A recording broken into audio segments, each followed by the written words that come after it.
don't have any special powers. Oh, I have one, Johnny. I never give up. Hello, everyone. Thanks so much for joining me here today as we get to talk about one of my favorite subjects, comic books. My name is Jose. I love comic books. I love talking about them. I love sharing them with you. Feel free to follow me on social media if you would like. Links are in the description below. I've also posted a link to the DC fan set that'll have plot synopsis and character bios for these issues we're about to go through. We're going to be looking at 3 issues, Batman 242, 243, and 244 by Denny O'Neil. However, this issue, I shouldn't say by. This issue is not drawn by Neal Adams, but the other 2 are. This cover also is not Neal Adams. So, Denny O'Neil is the writer of all 3 issues. Dick Giordano is the inker on all 3 issues. Julie Schwartz is the editor on all 3 issues. But Neal Adams does 244 and 240, or 243 and 244, and Irv Novak will do this issue here. So, Bruce Wayne, rest in peace. So this issue is only half of the other half is a Robin story. This issue is basically half a story. By the way, I have now, this is the second time I'm recording this because the first time I didn't have the stupid headphones plugged in and there was no audio. So, shame on me. All right. Second time's the charm anyway. I do have a playlist. I have a lot of Batman stories covered. Feel free to check it out. The beginning, the most sensational, the most dangerous, and certainly the most important adventure in the illustrious career of the Batman. Bruce Wayne, rest in peace. Here we have our credits, Denny O'Neil, Irv Novak, and Dick Giordano with Julie Schwartz, DC's premier editor. Commissioner Gordon is holding this huge newspaper here, because look how little the hand is. This is like the size of 3 newspapers. At the office of Commissioner Gordon of the Gotham City Police. And here it says, Bruce Wayne vanishes, millionaire believed dead in jungle plane crash. And Commissioner Gordon says, it's tragic, Batman. Tragic that Wayne should die so young and so senselessly. And he says here, he was one millionaire who used his wealth instead of letting him use him. I wonder why he dared fly a small plane over the jungle alone. And Batman says here, Wayne always was a bit headstrong here. And there's a note here that this story takes place after the current stories going on in the current Batman mythos. And so, Commissioner asks, how well did you know Bruce Wayne? He says, slightly. I'll miss him, I guess. And then Gordon asks, then you'll attend his memorial service at Gotham Chapel? He says, I'm afraid not, Commissioner. I've got business out of town, out of the country, in fact. I may be gone several months. And the Commissioner asks if anything he can do to help. And Batman says, I only wish you could, sir, but no, this is my task, mine alone. So, all right. And then he says, I'll call when I return. And then he thinks, if I return. So, some foreboding going on. So basically, Batman killed Bruce Wayne off because Ra's al Ghul knows he's the Batman. And he doesn't want him striking at him using his civilian. So he says he's going to need some help. And this first recruit is out for at his cafe having a late dinner. So here he goes. And the goon sees him. And Batman doesn't care, kicks him right through the door. And Batman says, you, Matches Malone, I want words with you. And Matches says, the feeling ain't mutual. I don't like my meal disturbed. And so he goes here, what do I pay you for? Sluggo to sit eating pizza while this creep disturbs me? Cool him. And he snaps his finger and lights another match. Quick draw artists, your bodyguards aren't, Malone. They're forever reaching for hardware, as he throws a chair at him and hits him. Yet somehow they can't seem to get it clear, ever. And so Matches goes running into the kitchen here. And Batman says, "You can't run far enough, Malone, or fast." He says, "I'm sure you're gonna give it a try." And so he pushes the cook. He goes for the exit, and it's locked. And then Batman pushes the cook, and he goes, "Get back!" And Batman's like, "No!" And he shoots. And then the cook says, "He's dead." So who's dead? Well, apparently Batman's dead.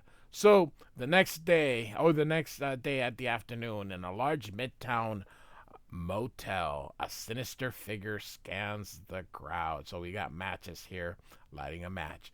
"My pigeon should be passing this way. He's the main speaker at a biophysics convention. And those guys are the conventioneers." And so here, this is who Batman is striking here. There he is, Dr. Harris Blaine. "I'd better wait till he's alone before I put my proposition to him." And he goes, he's heading toward the elevator, probably going to his room, and somebody's sticking to him like glue. Maybe somebody I have with the same idea I have. I'll just drift in with them here. And so once they get out of the elevator here, "Pardon me, Dr. Blaine, may I speak with you?" And he says, "What is it?" And he hits him and knocks him out, and you can see him taking it. And then Matches Malone taps him here, which is funny, and then punches him in the gut, and then punches him in the head, seemingly knocking him out. And he goes, "I'll carry him out of the fire escape, then across the alley to the next building." So when they arrive, "Rise and shine, chum. Drink the water and talk to me. Where am I? Who are you?" "In a private suite," and look at the shadow here. "And you're joined with Matches Malone, ex-honcho of the waterfront mob. Some bozo tried to put the snatch on you. I cooled him. Count of my leader wants a conversation with ya." And he says, "Your leader?" And he says, "Greetings, Dr. Harris Blaine. Yeah, name of Batman. You're doubtless wondering the reasons I had you brought to me. This is the reason. A master of evil called Ra's al Ghul. On several occasions I've clashed with him and his daughter Talia. Each time we came to a stalemate. I acknowledge I cannot defeat him by myself. And I've concluded he must be defeated. He's mad for power, worldwide power, and he has both the genius and the organization to attain his goal." I love the shadows being put on Batman. Looks absolutely awesome. "Ra's will stop at nothing short of a criminal dictatorship. I believe that's why he attempted to kidnap you." And Dr. Blaine says, "Could be. I've been working on something that would be useful to a Hitler type." And he says, "Join us, will you, against him?" And Dr. Blaine says, "I can't promise offhand. I'm a scientist, not a manhunter. And you haven't exactly convinced me yet. Got any more arguments?" And Batman says, "Only this one. If you refuse, you'll never have a minute's peace again. You'll be hounded by either Ra's or me. I swear it." 70s Batman's a bit of a jerk. That's okay. "A truly impressive threat, Batman." And in comes our villain, "which you will not live to implement." And he says, "You are surprised to see me? Be advised, more than a fist in the face is required to vanquish Lo Ling." And Ling continues here, "I was not sufficiently stunned to prevent my following you," he says here. And Ling continues, "It is indeed a strange coincidence, you discussing Ra's al Ghul, for I serve him. In the steppes of my homeland, he saved my life. According to the rights of my Mongol tribe, I am therefore his slave." And Matches says, "Swell. You think we're interested in your life story or something?" And Ling says, "It is merely a courteous to explain why I find it necessary to act as I am about to," he says. "Master Ra's al Ghul charged me to capture Dr. Blaine unless I happen to meet the Batman." You can see him take out the blade from behind here. "If in such an instance, my greatest priority is to eliminate the Batman, a command the Master's daughter disagrees with, by the way," he says, as he's about to throw the knife. "However, I am not Talia's creature, but her father." Thus, as he throws the knife, "Ra's al Ghul's foe dies as he hits the Batman right in the chest. And you can see Matches hitting the oh my goodness gracious. I forgot what this. We used to have these in school when I was in elementary school. I'm an old soul, so ya dirty murdered swine, I'll put ya on a slab personally, he says. So slide projector. So and it hits him and he goes, "Can't see." And then when his vision clears, I love Denny O'Neil's writing. Um, you can tell Chris Claremont picked up a lot of his stuff because it's just beautiful. It's just good writing. Gone. The Batman's corpse and the Oriental vanished. And Matches says, "Yeah, I was blinded, same as you. You beat feet to the lobby, Doc. Maybe you can spot Ling." And the doctor says, "I'm not sure I should get involved." And Matches says, "You're the humanitarian. You're the big humanitarian. You want to help mankind. Well, you can start by chasing a killer. Now move," he says. All right. And so Batman takes off the Matches Malone and puts on his cowl. So what's going on? So we'll see here. "I blinded Blaine deliberately so he wouldn't see Lo Ling going away from the elevators and toward the roof. The Mongol is mean, tough, too rough for a man whose heaviest work is hoisting test tubes. Then, Ling!" And Ling says, "It's not possible. I flung that blade into your heart. Although I am a mighty warrior, a great bandit, I am no match for a ghost." And Batman says, "Careful, you'll fall." And this is what I mean. But the Batman's warning reaches the bandit chief's ears too late. His foot slips on the slick tiles. He slides. Desperate fingers grope, find a grip of an ancient rusting rain gutter. Is that not beautiful? That description, just so beautiful. Desperate fingers grope, finding a grip on an ancient rusting rain gutter. Oh my goodness. They just don't do those anymore. With a small, dull creak, the gutter pulls loose from its moorings. "I go to my ancestors. That or the gods intervene," he says. And here, abruptly, the Batman turns and strides quickly away. So he doesn't look quickly, but a moment. Two, the metal tears completely free, leaving the Mongol flailing helplessly in empty air, 600 feet from the pavement below. And so he plummets into a pair of cable-strung arms, reaching a window directly. And Batman catches him here, and you can see. "Sorry for the scare, Ling. I saw I couldn't reach you from the roof. I thought I might manage it from here." And Ling says, "Your rescue embarrassed me, Ghostbat, for it obligates me to you, even as I am obligated to Ra's al Ghul." And Batman says, "I'm calling that obligation, Lo Ling. I'm charging you with the task of helping smash Ra's and his demons. You, Dr. Blaine, and Matches Malone are to meet me a week hence. I'll say where later." And so he leaves here. Alone, the Batman enters the suite, his mind churning. "It's begun. The war with Ra's al Ghul. The war only one of us can survive. On his side, dozens of trained soldiers, assassins. And on mine, a reluctant scientist, a superstitious bandit, and a dead gangster. Those and this dummy I rigged to drop into a trapdoor, a stand-in Batman. Oh, he's so clever. He thought of everything. Even had a radio, and he was able to then project his voice through Batman. So if I were a gambler, I'd bet on my enemy. He's got all the odds, no denying it. Me, I've got my 3 and my silly gadgets. And one thing more. Should be one more thing. Determination. A conviction that I'm fighting for right." And so here You just witnessed the beginning. Soon you are destined to witness the end. As I mentioned, this issue was half, but the next issue will be full. And so for the next 2 issues, we will have Neal Adams as our penciler. And this cover, although Neal Adams did do it, it's not very imaginative or striking, but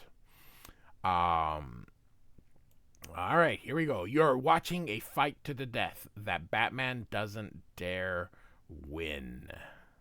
You mean lose? All right.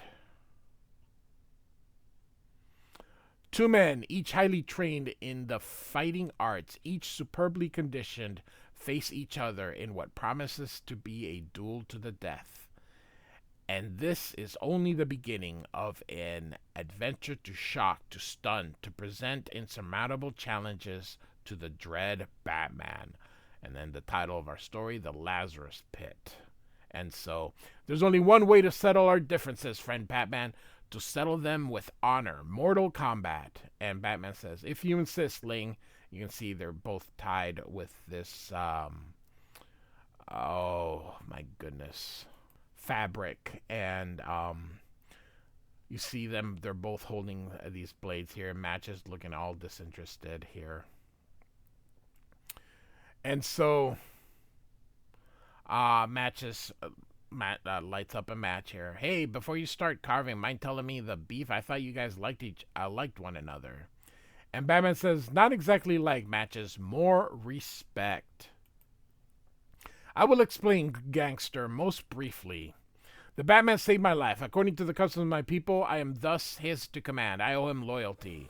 And I pay him by my debt by helping capture Ra's al Ghul. However, Ra's also once rescued me from mortal peril. Hence, my loyalties are divided. This dilemma can be settled with only with blood. The Batman's or mine. So we got a fight to the death coming up. All right, sounds dumb to me, but what do I know? I'm only a waterfront hitman. Okay, I'll give the signal. When I strike my next match, go! And so here we go. And you will love this pacing. Very nicely choreographed. I can see where Frank Miller got a lot of inspiration. So Batman thinks here, I'm at a disadvantage, a double disadvantage. Ling is used to fighting with steel, and he has no objection to killing. Having my arm bound to his cramps my style badly, so the first order of business is to cut myself free. And you see him toss the blade here. And Ling says, you abandon your blade? And Batman answers, it was distracting me, but don't feel obligated to do likewise. And he says, I won't, but Batman blocks him. And you can see he grabs him by the arm here. You have an amazing cunning, says Ling. I have years of practice in judo. Either the knife goes or your arm goes. And he drops the knife. Sensible choice, Ling, he says. And then he slams him against the wall here. And Batman goes and jumps him, but Ling kicks him. And now Ling is going to go for the knife that he tossed. And Batman's going to wait for him to make the first move. I love this. It's so simple, so elegant. Just so much beauty in Neal Adams. And so here's what I mean, the choreograph. Real quick, I'll read this part up. For these two, there is no time, no place, only breath exploding from clenched teeth. I want you to look at this. So here he jumps to get him, and Batman holds them. Here comes a blade. He's going to hit Batman, but Batman grabs it there. Isn't that just awesome? Now, here we go. The awful pain of muscles strained to the very limit, and the stench of the grimmest of struggles. Oh, that's just beautiful. You can see Batman grabbing it and just twisting it, and now heading it for him. And look at this. Got the blade on him, but he's not going to kill him because he needs them, and Batman doesn't kill anyway.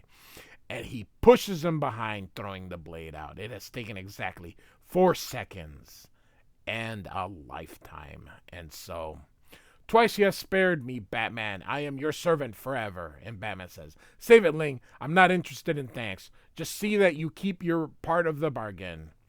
Meet me at the airfield tomorrow morning at 8. As I am honorable, I shall be there. And I love the shadow there. So, all right. So, turns out that this was Robin in disguise, and he had an inflatable suit. And I just find that funny. I don't know why. And so Robin says, hey, can you explain what's happening? I'm puzzled. You faked the death of Bruce Wayne in a plane crash. And you stage a charade. That doesn't make sense.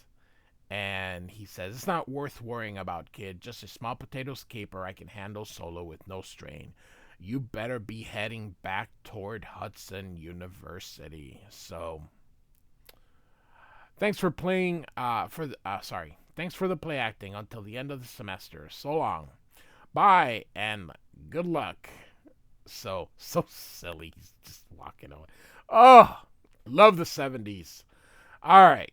There was still such a campiness from the 60s that was still, but this ended up then going into the 80s.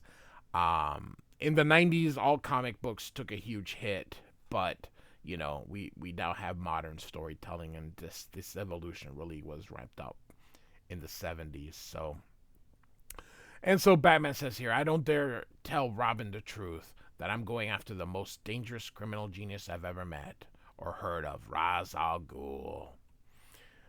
And so here comes Batman. Love this poor little stray cat here. He'd insist on coming along, and I don't want to put his neck on the chopping block with mine. If I don't survive, it'll be up to Robin to carry on the tradition of the Batman. Maybe I'm overly proud in feeling it's a good tradition. So next day they meet at the airport, and so Ling is very impressed. He's going on a private airplane, and Matches says, when you work for the Batman, you always go in style. And Dr. Blaine says, speaking of our mysterious leader, where is he? And you can see the Batman shadow. Oh, he's with us. Where? Says Ling. In spirit. He's with us with us, good buddy. And Dr. Blaine says, may I ask our destination? And Ling says, my informant told me Raz is at his chalet in the Swiss Alps. And so off they go here. And so the doctor says, Matches asks if there's any complaints. The doctor says, yes, I'm a scientist engaged in vital research. Crime fighting is a waste of my talent, my training. And Matches says, don't sweat it, Pally. You ain't gonna be risking your hide. You're along in a case.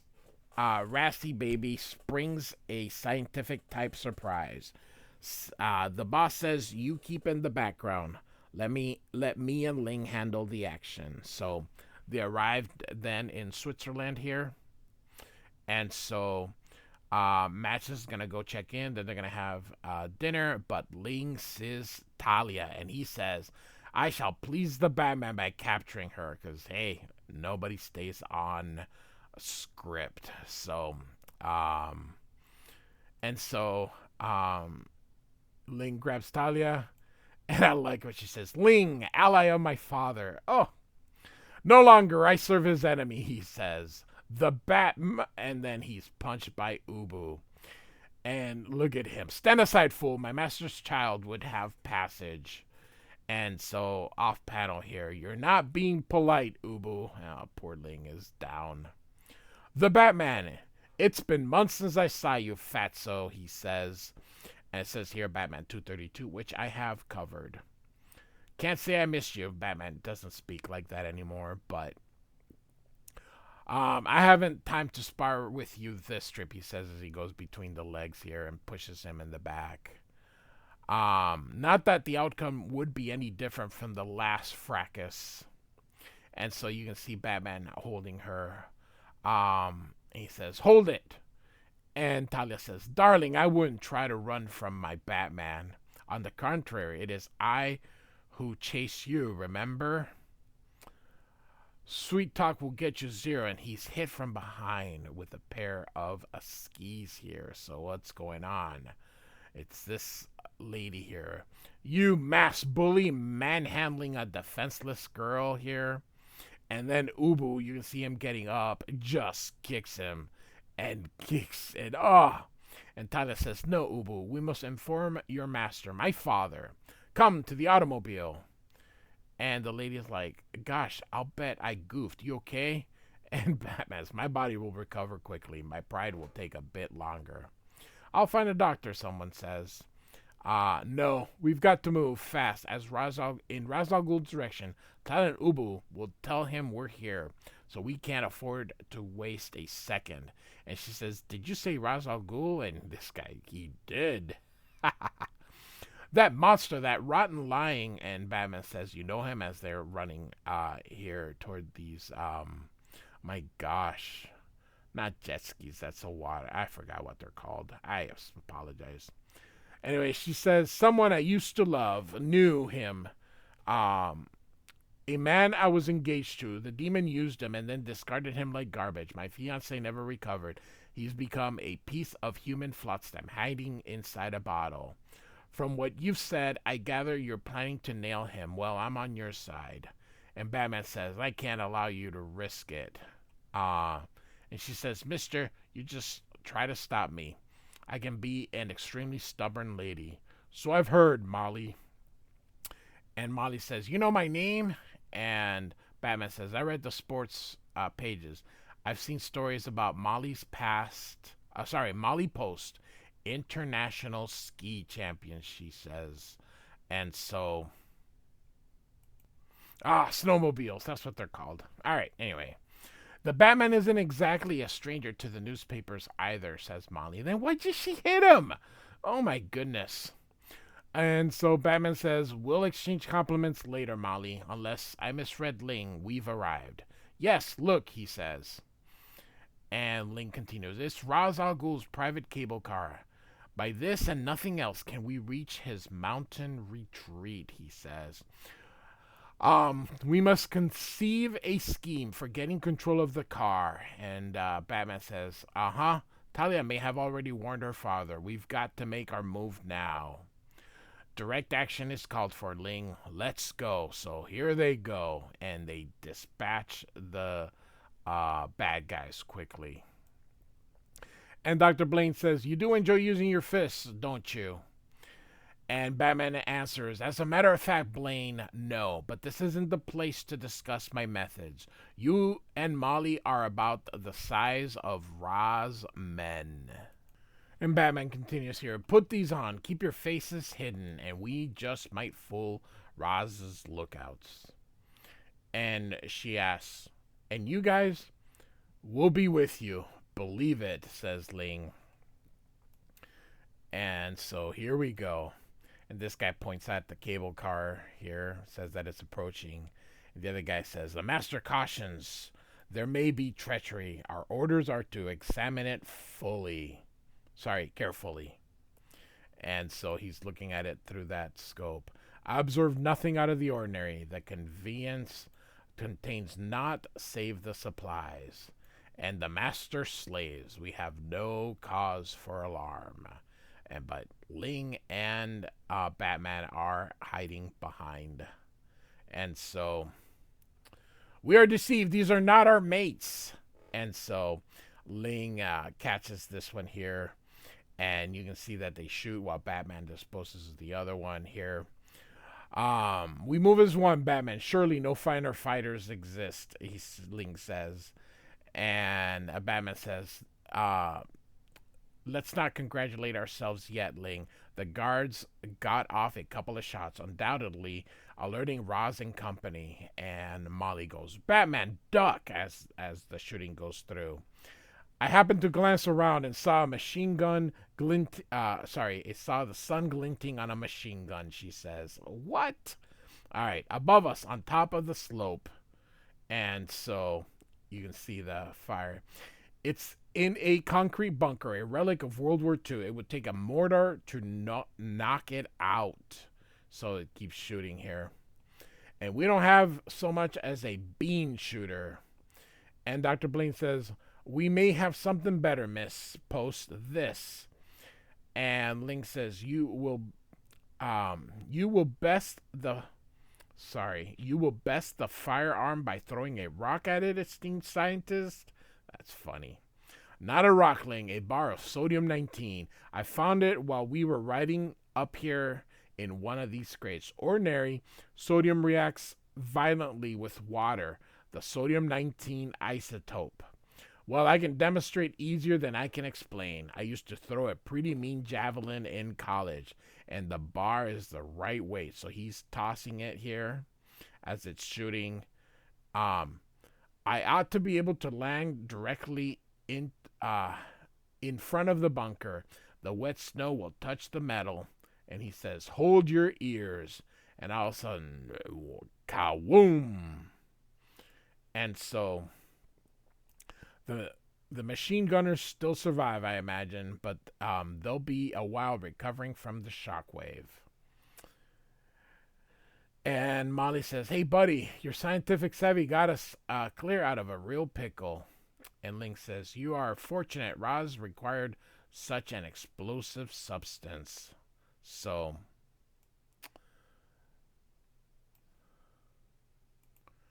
the doctor says, I wonder what use he intended for the sodium-19. Batman says, the answer lies that way. You can come or stay.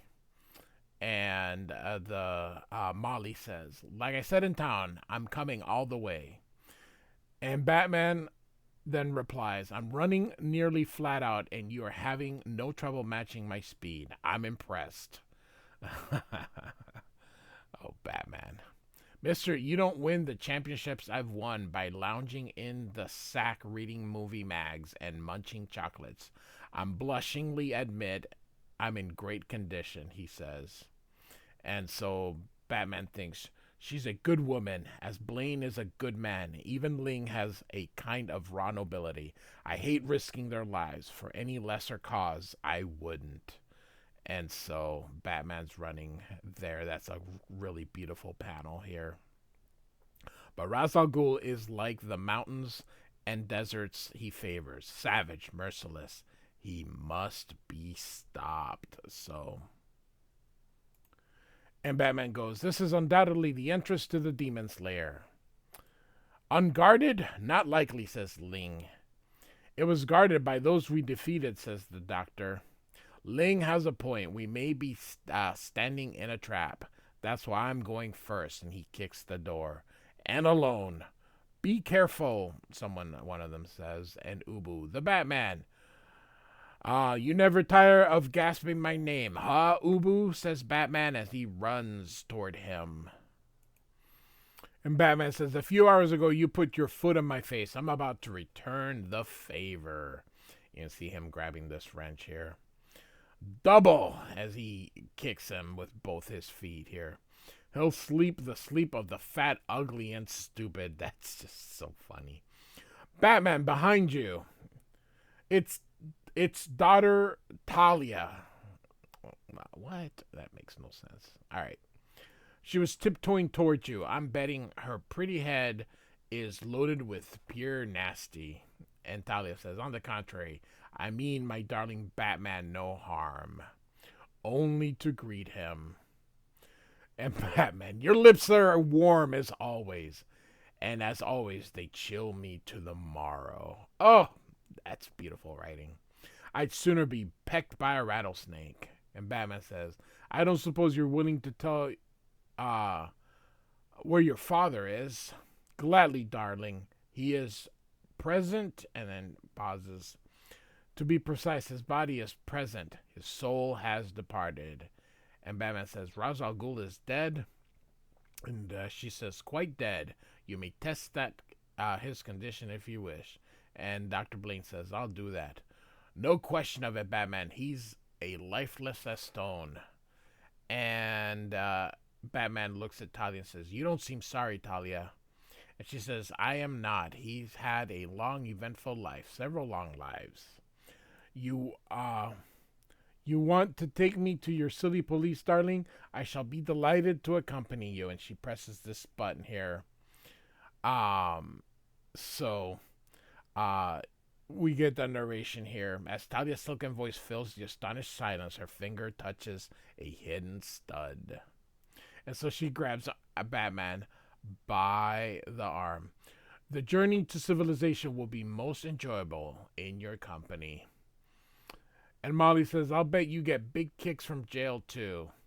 And Batman says, no, our job is finished. Any more chores, Batman says, Dr. Blaine. Oh no, sorry, it should have gone this way. And then he says, no, our job is finished. And then Denny O'Neil says, not true, Batman. For had you remained in the death chamber, you would have seen the heavy slab bearing the still form of Ra's al Ghul into the pit. So you can see Batman walking out, opening it. You would hear the faint hiss and smell the thick, musty odor as bubbling liquid covers it completely for a minute or two, and then abruptly you would see a slab surface rise above the floor here, bearing a modern-day Lazarus arisen from the dead. A mirthless, insane joy glittering his eyes. And the ruthless conflict between the demon and the Batman concludes in next issues. The demon lives again. So we go to our last issue that we're covering, Batman 244. All these issues are from 1972. This is a very expensive issue. I have the trade. I do not have these issues. The Demon Lives Again. Beautiful cover. Iconic cover. I don't know what else to say about it. Just beautiful. I hope you guys are enjoying this tale because it's really good, and it's the most famous of Denny O'Neil and Neal Adams. So herewith another incredible chapter in the life of the world's greatest crime fighter, Batman. Come to a chalet, I believe, nestled high in the Swiss Alps.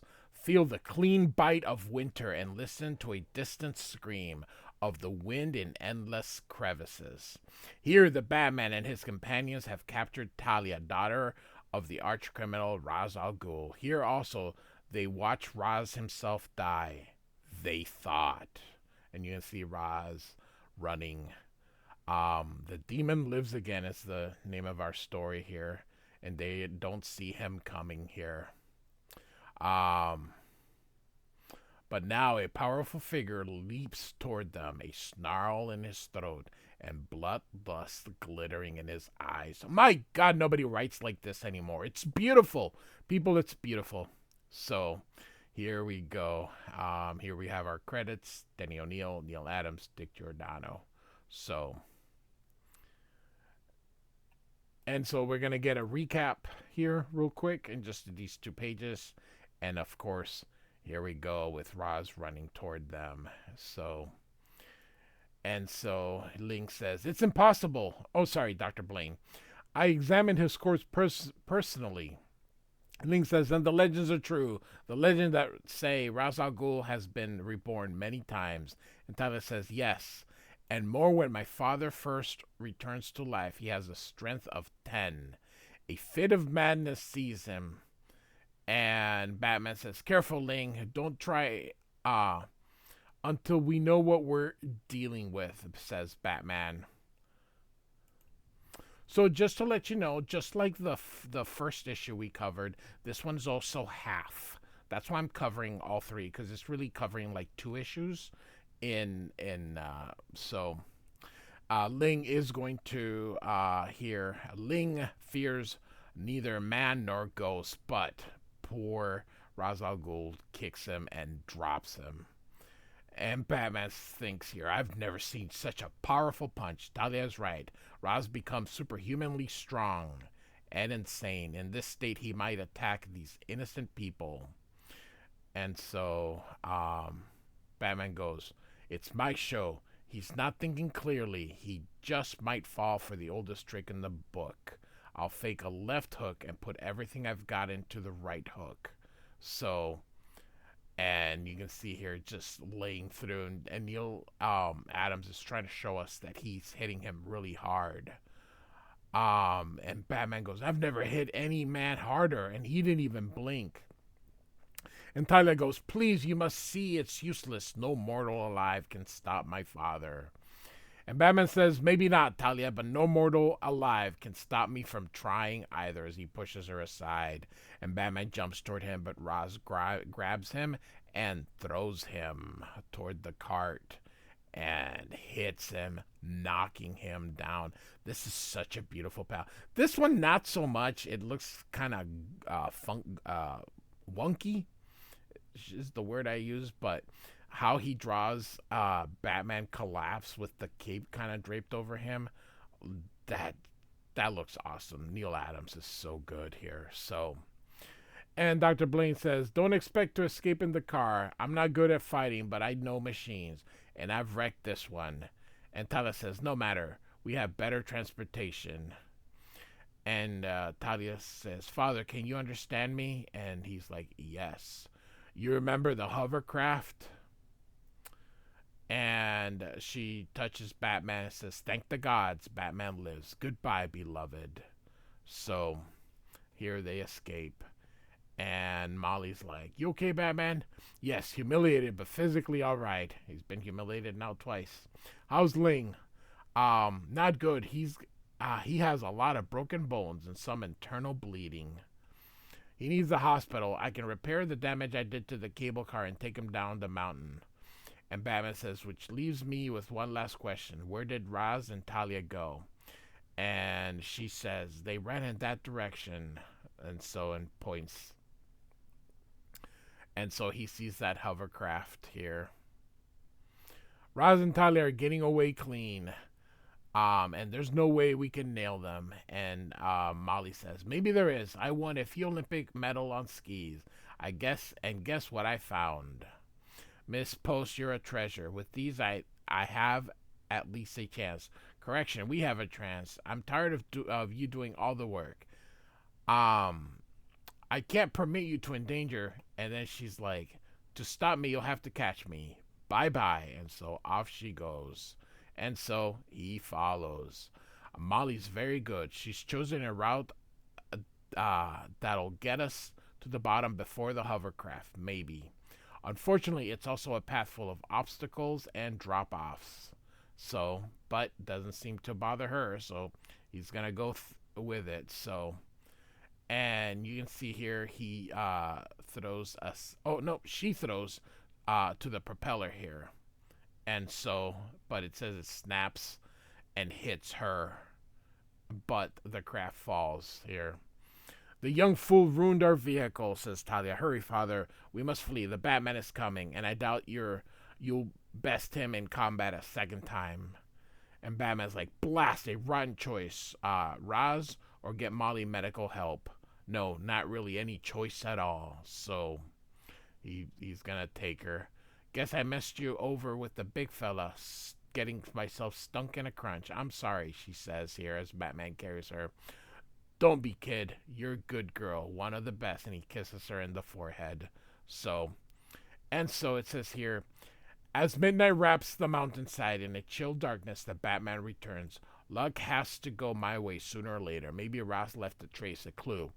If I find something, anything, to give me a start. And so he examines stuff. And here it is. This bit of leather. Not much, but enough. Oh, that's just funny. Batman. It's like MacGyver.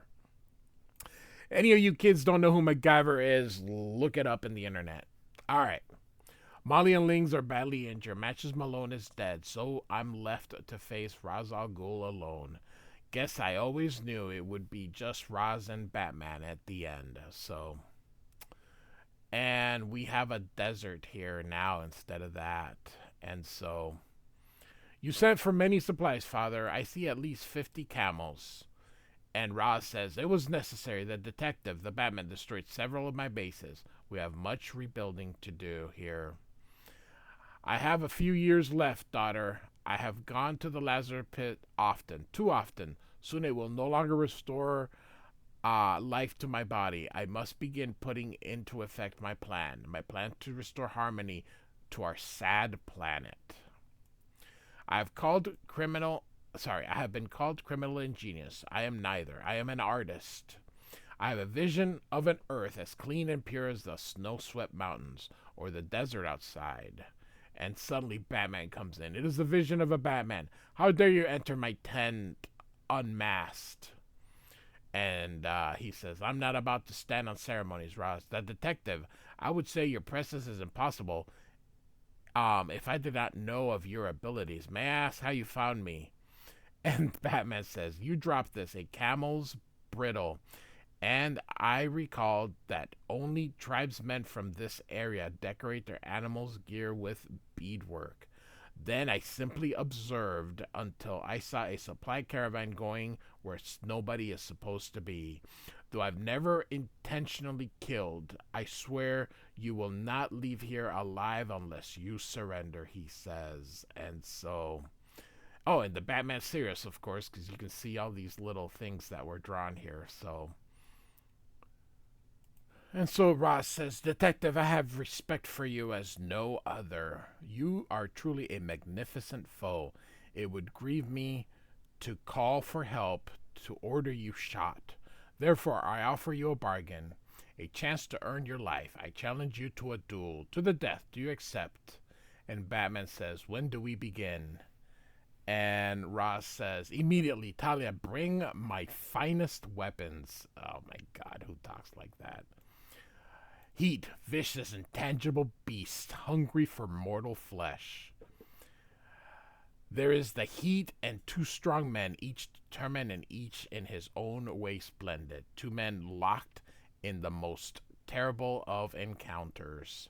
And so you can see they clash their swords. And a lovely woman whose tears go unseen. And so you can see them fighting. So Denny, I'm gonna read the narration just because it's just beautiful. I really do enjoy Denny and his writing here. This long afternoon is filled with the clangor of clashing blades and the stench of bodies strained to the limit of human endurance. The sun reddens, dims, slips behind the distant dunes. Shadows soften the harness and creeps across the wastes. Oh, it's that just lovely. Suddenly, the unexpected, the tragic, a scorpion rises in the cool, seeking prey, and finds the Batman. Number one, no, that wouldn't happen. And number two, I would think his boot would be a little bit tougher. And so Ross says, as Batman drops, you're proud, detective. You do not plead for aid. For the antidote to poison, for the antidote to poison in your blood, nor would I give it. The desert is the shaper of my destiny. One scorpion shouldn't kill a person unless that person's allergic. It is the decree. It has decreed me, Victor. Farewell, greatest of my enemies. Come, daughter. And she says, a moment, father. And she kisses him, a final kiss, an acrid, bitter taste, a bitterness the dying Batman is barely aware of as it touches parched lips. Until miraculous, he feels strength flooding his tortured limbs. His pulse beat quickens as, oh, this is a great panel here. Trembling, he stands. Isn't that just awesome? That's just beautiful. Driven by an instinct he cannot name, an instinct beyond understanding, he strides towards certain destination, to where Ra's al Ghul stands alone, lost in solitary thought. And he opens, Ra's! And Ra's al Ghul is so surprised. By the gods, you pursue me past your dying. Are you a man or fiend from hell? He says. And he just clobbers him. Look at this punch. Just, oh my goodness. And Batman goes, he didn't try to move. Even try to resist. And Talia says, perhaps, beloved, he recognized his master. Will you take him to the authorities? She asks, and Batman says, I'm sorry, I must. And am I also to be imprisoned? And he grabs her and they kiss. Look at that. That's just beautiful. And he leaves her alone and walks with just Ra's. Now the night is silent and filled with grief. The end. So, isn't this just an awesome story? I hope you enjoyed these. So, all right. So we got Batman 243, 244, and 245. Okay. Written by Dennis O'Neil, drawn by Neal Adams, except the first issue. Inked by Dick Giordano. I hope you like these. I've been dying to get to this point, so I'm just glad I was able to get the story that I really wanted to tell here with you guys. Like and subscribe. I do thank you for listening. I know this video was a little bit longer than most, but again, it was chock full of stuff. It's really about 2 issues worth. So, goodbye.